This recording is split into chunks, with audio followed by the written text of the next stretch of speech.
Envoyé personnel pour le Sahara, Omar Hilal dénonce la duplicité de l'Algérie et du Polisario.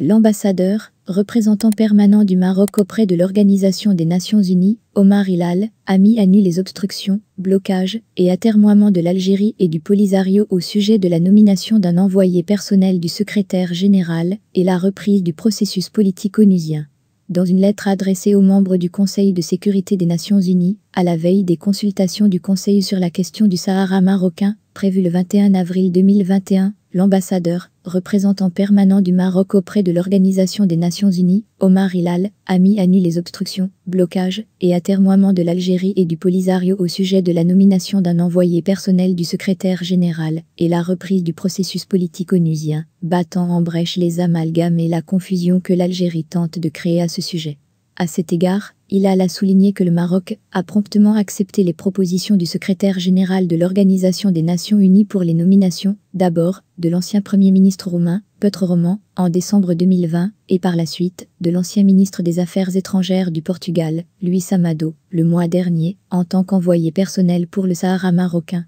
À travers ses réponses positives et diligentes à ces propositions, le Maroc reconfirme son engagement de soutenir les efforts exclusifs de l'Organisation des Nations Unies pour résoudre ce différend, ainsi que son respect des résolutions du Conseil de sécurité, a déclaré le diplomate marocain. À l'opposé, l'Algérie et le Polisario continuent de bloquer le processus politique onusien. En moins de 3 mois, ils ont refusé les 2 propositions de nomination de Petr Roman et de Luís Amado. Ce qui constitue une violation flagrante de la résolution 2548, qui a demandé la nomination d'un nouvel envoyé personnel dans les meilleurs délais, a-t-il rappelé. Cette obstruction constitue un affront à l'autorité du secrétaire général et un dédain aux résolutions du Conseil de sécurité. Elle met à nu le double langage de l'Algérie et du Polisario. D'une part, ils appellent, en public et au plus haut niveau, à la nomination d'un envoyé personnel et la reprise du processus politique, osant même critiquer le secrétaire général pour l'absence d'un envoyé. D'autre part, ils rejettent tous les candidats qualifiés et de stature internationale proposés par le secrétaire général, a martelé Hilal.